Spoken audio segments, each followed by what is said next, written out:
All right, the defense can give its closing argument.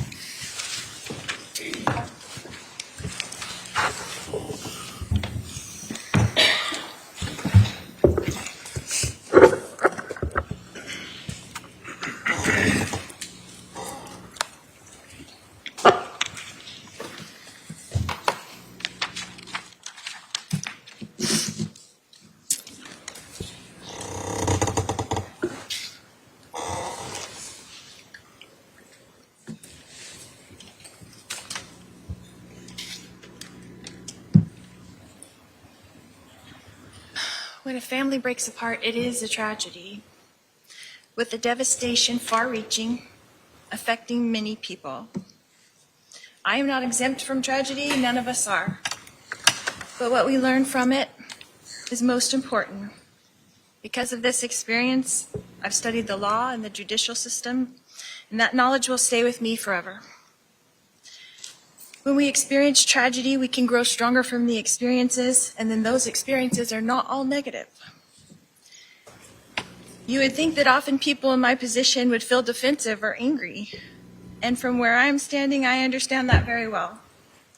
But I don't feel any of those things.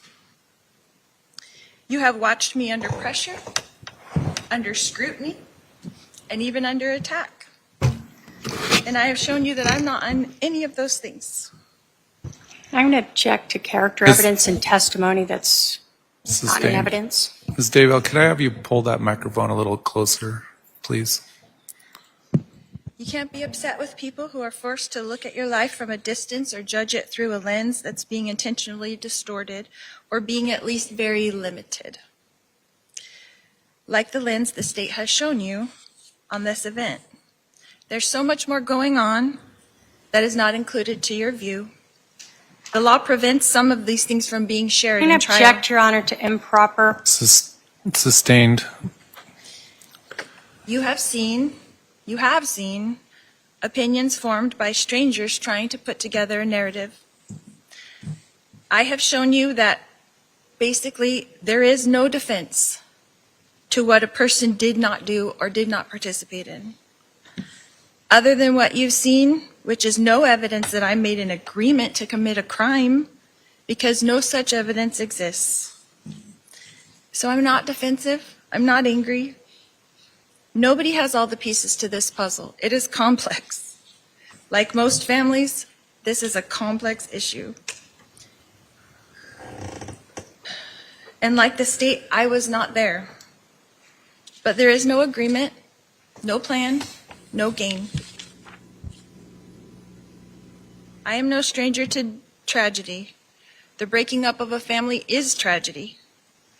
On June 25th, 2019, Brandon Boudreaux decided that I was responsible for his family tragedy. And I'm really sorry that he feels that way. No, Your Honor, I'm going to object again to testimony.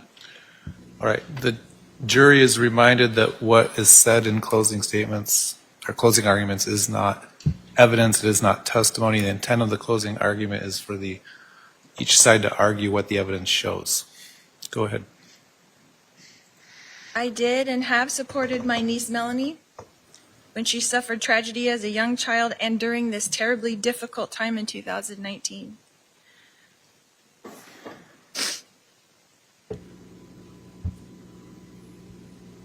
We read the text from Brandon to me on June 25th, 2019, where he claims that he will never stop until he proves that I am responsible. Well, here we are, almost 6 years later, and I'm charged with conspiracy to commit first-degree murder. In order to have a conspiracy, 2 or more people have to make an agreement to commit a crime. There is no such agreement between me and my brother Alex, although I did love my brother Alex. And I'm going to object again, Your Honor, to testifying. Sustained. There is no agreement that was shown to you between myself and Melanie Boudreaux, although I love Melanie. And I'm going to object again to testifying. Sustained.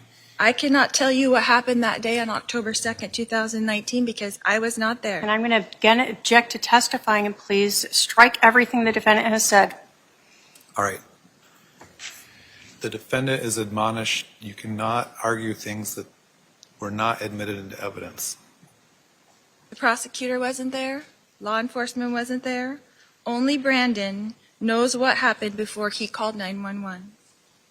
Only Brandon said he will not stop. The fact that I supported Melanie in her time of need does not make me against Brandon. I had nothing to gain by Brandon being hurt. Brandon has worked with law enforcement for almost 6 years to make sure that I pay a consequence. I'm going to object to misstating the evidence. Sustained. The jury will determine what the evidence did and did not show. Your job is to determine if I committed a crime. This crime. A conspiracy, an agreement, not cleaning out a garage, but an agreement to commit murder. You did not see an agreement. You did not hear an agreement. You heard Detective Duncan say that he had spent hundreds of hours going over my iCloud accounts. They have 19 years of my accounts. Text messages, And I'm going to object to calls. misstates the evidence and no. If there was an agreement. Hold on. The objection sustained. The jury is reminded that they will determine what the evidence did and did not show. Go ahead. If there was an agreement, they would have showed it to you. There is no agreement.